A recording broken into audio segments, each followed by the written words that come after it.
Okay, we got Wednesday night. It's the M62 story time. 540's back in excellent timing. It's a little punny because I did have to retime the engine, but I dropped it off Monday, probably around 11:30 in the morning. They started on Tuesday. They were done by Wednesday at 2, which is pretty freaking impressive. We couldn't do that. We have too much going on, not enough help. So symptoms. I've noticed for the last 6 to 8 weeks that the idle RPM was getting rougher and rougher, up to a point where it was like, it's running a tune, something's maybe not perfectly right, I gotta check vacuum lines, knock sensors, things like that, maybe a MAF. All the way to put the car in neutral, sit at a light, and you're like, who is shaking the car? Something is very clearly wrong. And I got the check engine light the next morning after I started it, day after I noticed the symptoms. And I thought, oh good, the check engine light's on. That's gonna tell me that a knock sensor's bad or there's a air leak or something. Nope, it says function Vanos inlet camshaft bank 1. So that's your passenger side bank. The M62 technical update, of course, only has intake Vanos. There's no exhaust valve timing. I looked at that and just thought, what? How can that be? 11,090 miles ago, I replaced the timing chains, the guides, the tensioners, the pulleys, the oil pump chain. I mean, everything. Valve covers, absolutely every single thing you could possibly do, short of just replacing the entire engine or rebuilding the entire engine. I spared no expenses. I did everything right. And I expect that repair to be a 100,000 mile plus repair on this engine. So I took the normal troubleshooting steps. I replaced the bank 1 camshaft sensor. I replaced the mass airflow meter. I swapped the Vanos solenoids between banks. Actually, I put in another solenoid that I know is working, and none of that changed a thing. So I thought the only thing left in that circuit would be the actual Vanos adjustment unit on the front of the intake camshaft, which I just had rebuilt from Dr. Vanos. Preventatively, just replace all the seals, anything that wears in there. So when I did that the first time, I know I've already talked about this, but I'm just trying to put everything together in one video here. I had issues with the bank 2 unit, and it turned out that it wasn't done exactly right from the sublet, so it had to be redone at the sublet I sent it to because I was out of time and out of patience with it. So I was thinking, okay, they rebuilt bank 2, now bank 1 is a problem after only 11,000 miles. That is rather unacceptable. So I bought new Vanos adjustment units. Not cheap, not as expensive as you might think, but new, genuine BMW, sealed in the box, soaked in oil, ready to be installed.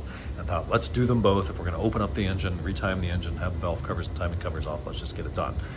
So supplied those parts for the sublet, they got in there, replaced those parts, but said there was another failure. So on the front of the engine, of course, you have your exhaust and intake camshaft in both cylinder heads. And between the two camshafts, there's a small chain that sleeves the exhaust cam to the intake cam. And in the middle of that chain, there's a hydraulic tensioner that keeps tension on the camshaft to camshaft chain. So the original manufacturer for that, according to my sources, is INA or INA, as I heard the tech say today. I've never heard that before. I always said INA. Could be wrong, I'll have to look into that. But they said as they were getting ready to pull those chains off and those sprockets off the front of the camshafts, they found that the bank 1 tensioner in between the cams was seized, and they couldn't compress it and put that little metal spring thing in there to keep it compressed so you can more easily remove the chain. Well, since the INAs were unavailable worldwide when I did this job, I searched everywhere. I searched European suppliers, American suppliers. They did not exist. You could not buy them from INA. So I did a little research, and people said, yeah, the Phoebe Bilstein ones are fine, just use those. And Phoebe's a trusted original equipment manufacturer or supplier for multiple other parts on the car, so I bought the Phoebes, and I put those in.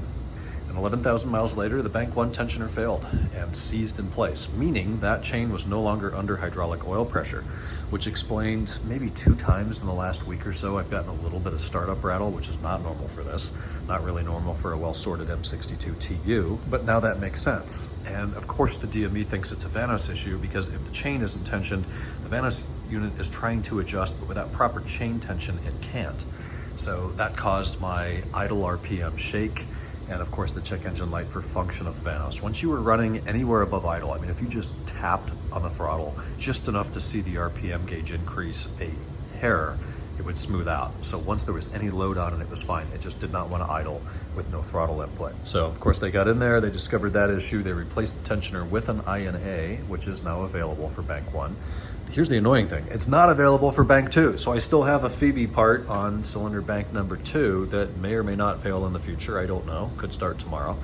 But now I know what to look for. And as I said at the top of this, I've noticed for a couple of weeks a slightly rough idle. I mean, no one else would notice this. Trust me, nobody else would say, oh, it's idling roughly. No, this is just me being really in tune to the car and overanalyzing. And sometimes I discount myself and think I'm overanalyzing, it's fine, I've done all this work, it's good. Well, it wasn't. So anyways, easy fix, new tensioner on bank 1. We keep the Phoebe on bank 2. If the INAs ever become available again, I'll probably buy one just to have it. That's something I could do in about a day, assuming we do have to remove those chains and sprockets, which means retiming. You gotta drain the coolant circuit, you gotta take the valve covers off, timing covers, reseal all that. So it's a barrel of fun. But it's done, it's back, and now it idles like the M5. You can't even tell it's running. Before, I was able to look at the shifter in neutral, and the shifter would just like wobble like this back and forth, which my M5 doesn't do. It's totally smooth. And now the 540 is the same way, so I'm super happy about that. So yesterday, as you saw, I had dinner with Kenan over at Naughty Barrel. He came up to pick up some groceries he left at the house, but I was an idiot and left my wallet in his M5. So today I had to leave the shop. I had to get gas, so I go to the gas station and I'm like, shit, how the hell am I gonna pay for gas? Thank God they took Apple Pay. So I bought $60 worth of gas on Apple Pay and then drove down to his place, which I hadn't seen yet. He's recently moved to a new place closer to downtown. So got to see that, hang out with him for a little bit this evening, pick up my wallet, scan his car. He's got the DSC light on intermittently now, not brake and ABS, so not full trifecta, but DSC light is on. Code is pre-charge pump. I have yet to see pre-charge pump failure. Whenever the ABS module complains about the pre-charge pump, it just needs to be rebuilt. And there's some sort of voltage regulator that burns out in that, and they replace it with an upgraded one. I don't know. Module Masters fixes it, so we'll get that off soon for them when he wants to do so. But saw the place. Place is great. It's my favorite apartment or place he's had here, aside from, of course, living with us for the first few months. Came back up here, got some in and out, scarfed that down. It is now, holy cow, 11:25. I am an old man, that's late. I'm going to bed. Tomorrow's Thursday. We'll talk to you guys then. Night.